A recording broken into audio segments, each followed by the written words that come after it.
बंगाल में भाजपा सरकार बना दो, परिंदा भी पैर नहीं मारेगा, किसी को घुसपैठ हम नहीं करने देंगे। मैं ममता दीदी को पूछना चाहता हूं, जो बंगाल से हिंदू, सिख, बौद्ध शरणार्थी आए हैं, उनको नागरिकता मिलती है, आपको क्या तकलीफ हो रही? एक और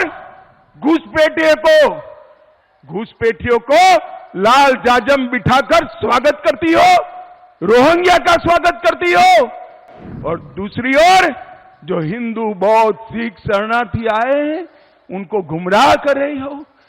क्या ममता दीदी घुसपैठ बंद करेगी? क्या करेगी? क्या वो घुसपैठ बंद नहीं करेगी, क्योंकि वो घुसपैठी ही तो उनकी वोट बैंक है या नहीं है? तो घुसपैठ बंद कर सकते हैं नरेंद्र मोदी, और बंगाल में भारतीय जनता पार्टी की सरकार कर सकती है। भाई और बहनों, आसाम की समस्या घुसपैठ की ऐसे ही थी। आसाम की जनता ने निर्णय किया, भाजपा की सरकार बनाई, और अब आसाम बॉर्डर से एक भी व्यक्ति घुसपैठ नहीं कर सकता। घुसपैठ को हमने बंद कर दिया है।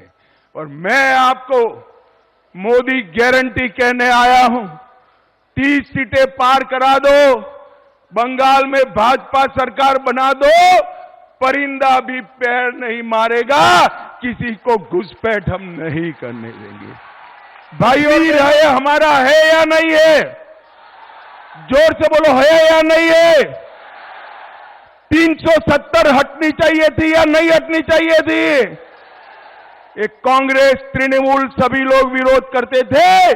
मोदी जी ने 5 अगस्त 2019 को 370 को समाप्त कर कश्मीर को हमेशा के लिए भारत का बना दिया। भाई और बहनों, इस तुष्टीकरण के कारण इन लोगों ने 370 को संभाल कर रखा था, मोदी जी ने उसको उखाड़ कर फेंक दिया।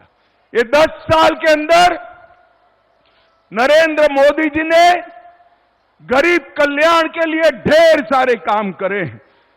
25 करोड़ गरीबों को गरीबी रेखा के बाहर लाया, 80 करोड़ लोगों को मुफ्त चावल देने का काम नरेंद्र मोदी सरकार ने किया, 12 करोड़ शौचालय बनाए, 4 करोड़ लोगों को घर देने का काम किया, 10 करोड़ लोगों को उज्ज्वला का कनेक्शन दिया, और 14 करोड़ लोगों को नल से जल देने का काम नरेंद्र मोदी ने किया। यहां बेलूर घाट वाले आए हैं, मैं उनको पूछना चाहता हूं, मोदी जी ने देश भर में एक योजना करी है कि 5 लाख तक का सभी हेल्थ का खर्चा, स्वास्थ्य का खर्चा मोदी जी उठा रहे हैं। देश भर के गरीबों को इसका फायदा मिल रहा है, बंगाल को नहीं मिल रहा है, क्योंकि ममता दीदी आयुष्मान भारत योजना को नीचे तक नहीं पहुंचा सकती। भाई और बहनों, मैं आज मोदी गारंटी करके देने आया हूं, एक बार 300 पार कर ममता की सरकार को उखाड़ दो, सभी का 5 लाख तक का पूरा इलाज मुफ्त हो जाएगा। आपके चावल में कोई कटौती नहीं कर पाएगा, कोई कटमनी नहीं ले पाएगा, कोई कोयले की तस्करी नहीं कर पाएगा, कोई गौ तस्करी नहीं कर पाएगा, और कोई घुसपैठ भी नहीं कर पाएगा। ये बंगाल पश्चिम बंगाल के लोगों का है, इनसे कोई कॉम्प्रोमाइज नहीं होगा। भाई और बहनों, मुझे बताओ, 3 तलाक हटाना चाहिए था या नहीं हटाना चाहिए था? जोर से बोलो, माताओं बहनों बोलो, हटाना चाहिए था या नहीं हटाना चाहिए? ममता दीदी नहीं चाहती, 3 तलाक हटाएंगे। भारतीय जनता पार्टी की नरेंद्र मोदी सरकार ने 3 तलाक को समाप्त कर मुस्लिम बहनों के साथ न्याय करने का काम किया है। भाई और बहनों, एक कांग्रेस पार्टी को क्या हो गया है मेरी समझ में नहीं आ रहा है। आज भी कहते हैं कि मुस्लिम पर्सनल लॉ होना चाहिए, यूसीसी नहीं होना चाहिए। भाई और बहनों, वो तो छोड़िए, वो अपना मैनिफेस्टो निकालते हैं, ऊपर तस्वीर थाईलैंड की लगाते हैं। पूरे भारत में एक भी तस्वीर नहीं मिलती इनको, थाईलैंड की तस्वीर लगाते हैं। मगर क्यों लगाते हैं? इसलिए लगाते हैं कि राहुल बाबा बार बार वहां वैकेशन करने के लिए चले जाते हैं, वैकेशन करने के लिए। भाई और बहनों, ये पार्टियों का हमारे साथ, देश के गरीबों के साथ, देश की जनता के साथ कोई सरोकार नहीं। और मैं आज बंगाल में चुनाव की घोषणा के बाद पहली बार आया हूं। मैं बंगाल की जनता को हाथ जोड़कर विनती करने आया हूं। हमने एक कानून पारित किया है सीएए का। ममता दीदी बंगाल के लोगों को गुमराह कर रही है। ये कह रही है कि आपने एप्लीकेशन किया तो आपका नागरिकता चला जाएगा। अरे नागरिकता है ही नहीं ममता दीदी, आपको क्या मालूम है? मैं आज आपको कहने आया हूं, डरे बगैर जितने भी शरणार्थी आए हैं सीएए में एप्लीकेशन करे, किसी पर कोई केस नहीं होने वाला है, कोई मुकदमा नहीं होने वाला है। ये मोदी सरकार का कानून है।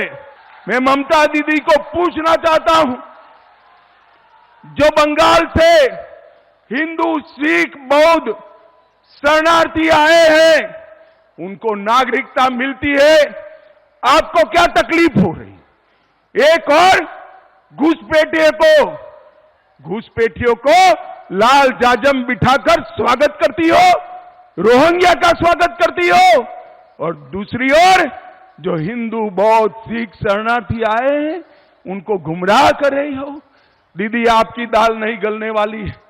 मोदी जी ने रूल्स नोटिफाई कर दिए हैं।